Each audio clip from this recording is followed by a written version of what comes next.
जय श्री राम। बहुत स्वागत मेरे मेष राशि की प्यारे जातक जातिका, आपका अपना कार्यक्रम मानस ज्योतिष ज्ञान। मैं हूं आपके साथ आपका अपना डॉक्टर राज मिश्रा। तो आखिर नवंबर कैसा व्यतीत होगा आपके लिए, क्या रहने वाला है खास, क्या कहते हैं आपकी ग्रहों की परिस्थिति, स्वास्थ्य कैसा रहेगा, प्रोफेशनल लाइफ कैसी रहेगी, प्रॉपर्टी इत्यादि का लाभ है या नहीं है, सभी चीजों पर विस्तार से आपके साथ चर्चा करने के लिए मैं उपस्थित हूं। सबसे पहले बात कर लेते हैं आपकी प्रोफेशनल लाइफ को लेकर के, लेकिन उससे पहले बात करते हैं आपके लिए कि अगर आप श्री राम कथा या भागवत कथा, शिव महापुराण की कथा अपने क्षेत्र में, देश में या विदेश में संगीत में करवाना चाहते हैं और आप चाहते हैं कि वो कार्यक्रम मेरे द्वारा हो, कार्यक्रम का आनंद सभी लोग ले पाए, तो प्लीज आप मेरे साथ संपर्क कर सकते हैं। चलिए बताते हैं आपको कि आखिर आपका नवंबर किस प्रकार व्यतीत होगा। रात को 9 बजे, दोपहर को 12 बजे लाइव भी आता हूं। कहां आपका नवंबर कैसे घूमने वाला है, क्या रहेगा इस महीने, आप कहां आपकी व्यस्तता रहने वाली है, ताकि उसी के अकॉर्डिंग आप प्लानिंग करें। ध्यान रखिएगा, मैं एक बात बता देता हूं, जो महीना आपको ये प्राप्त हो रहा है, आपके जीवन में दोबारा इस प्रकार का समय नहीं आएगा, इसको ध्यान रखिएगा। तो ये जानना बहुत आवश्यक है कि अगर ऐसा समय भविष्य में दोबारा नहीं आएगा तो इस महीने हमें क्या करना चाहिए और किस प्रकार से समय को व्यतीत करना चाहिए। सबसे पहली चीज, आपके राशि स्वामी मंगल 4th हाउस के अंतर्गत रहेंगे पर नीचस्थ रहेंगे। आप 4th हाउस में रहेंगे, नीचस्थ रहेंगे, तो भाई स्वास्थ्य के लिए क्या प्रभाव देने वाले हैं। देखिए, अगर मैं एक फिजिकल हेल्थ की बात करता हूं या मैं मेंटल हेल्थ की बात करता हूं, दोनों ही परिस्थिति मुझे अच्छी दिख रही है इस महीने में। नवंबर में आपकी फिजिकल हेल्थ, जनरल एक स्वास्थ्य की अगर हम बात करें कि क्या हम बुखार से पीड़ित रहेंगे या कोई दिक्कत नहीं, इस प्रकार की परिस्थिति नहीं दिख रही है।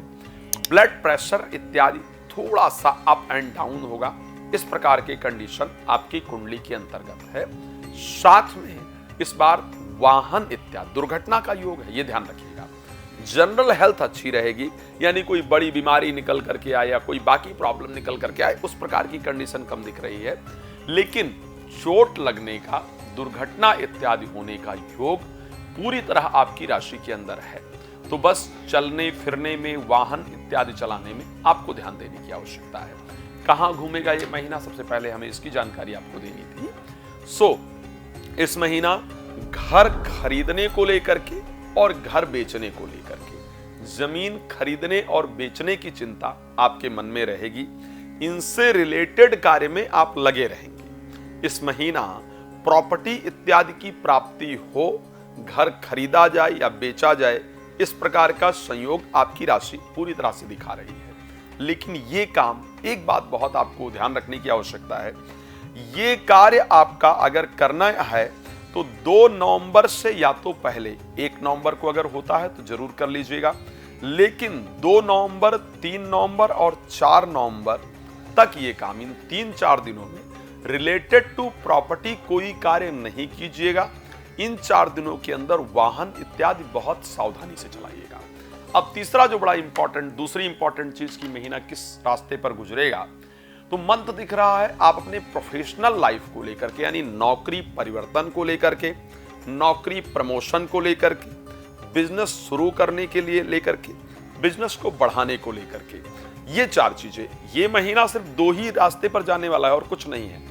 एक तो प्रोफेशनल लाइफ और दूसरा जमीन, प्रॉपर्टी, घर इत्यादि का जो संयोग है, ये 2 ही चीजें आपके लिए इस महीने की केंद्र बिंदु रहेंगी। इन्हीं से रिलेटेड चीजों में लाभ भी होगा, इन्हीं से रिलेटेड चीजों में नुकसान भी होगा।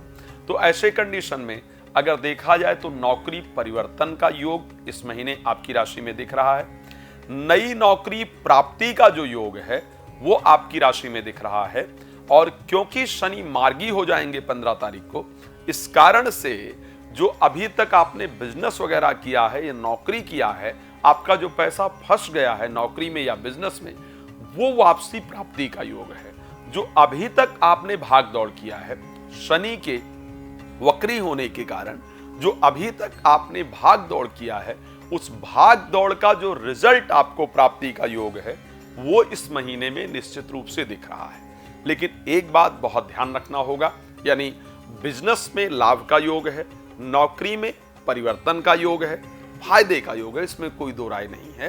पर क्योंकि मंगल नीचस्थ हैं, दृष्टि खैर उच्चस्थ है 10th हाउस पर, वहां पर एक चीज बहुत है, षड्यंत्र करके नौकरी में लोग प्रॉब्लम क्रिएट करें, इस प्रकार की भी कंडीशन है। तो आपको अपने बिजनेस और नौकरी में सावधान रहते हुए रुकना नहीं है, इंपॉर्टेंट डिसीजन लेते जाना है, भागते जाना है। सफलता इस महीने प्रोफेशनल लाइफ में दिख रही है, और वो कहा जाता है ना कि सावधानी हटी तो दुर्घटना घटी, सावधानी नहीं हटनी चाहिए। अब चलिए, एक बड़ा इंपॉर्टेंट विषय होता है सभी लोगों के लिए कि भाई हमारा युवा वर्ग जो राशिफल सुनता है उसको अपने प्रेम संबंध की बड़ी चिंता होती है। आज प्रेम बड़ा लंबा चलता है।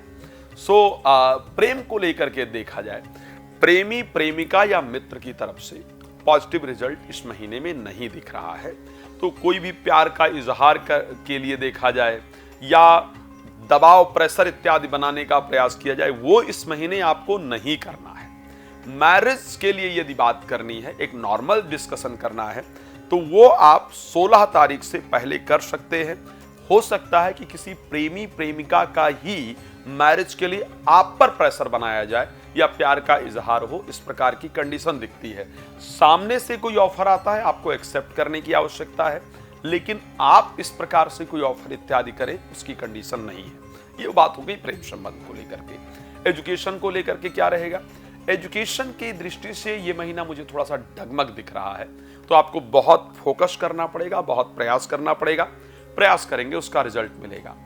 जीवन साथी का भाग्य परिवर्तित होगा, उसको कुछ अच्छी चीजें मिलेंगी, सफलता प्राप्त होगी।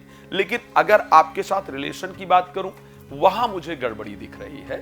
थोड़ा सा जीवन साथी के नेचर से इस महीने आप परेशान होने वाले हैं। वैवाहिक जीवन पर थोड़ा विशेष ध्यान देने की आवश्यकता, संभालने की आवश्यकता, लड़ाई इत्यादि ना करने की आवश्यकता इस महीने में है। खैर, बहुत सारी बातें हैं जिस पर हम आप इस कार्यक्रम में चर्चा कर सकते हैं, लेकिन क्या करूं, समय कम होता है। इस महीने सूर्य को नियमित जल देना, लाल कपड़े ना पहनना, हनुमान जी की पूजा करना आपके लिए लाभप्रद होगा। आप रात को 9 बजे और दोपहर को 12 बजे आप मुझे लाइव जुड़ सकते हैं मेरे साथ, और फ्री में अपने बारे में जान सकते हैं। पहले और बाद में बात करना चाहते हैं, कॉल अपॉइंटमेंट ले लीजिए, विस्तार से मुझसे चर्चा कीजिए और अपने बारे में विस्तार से जानकारी प्राप्त कीजिए। परमात्मा आपको बहुत प्रसन्न रखें, इसी शुभकामना के साथ जय श्री राम। बहुत धन्यवाद।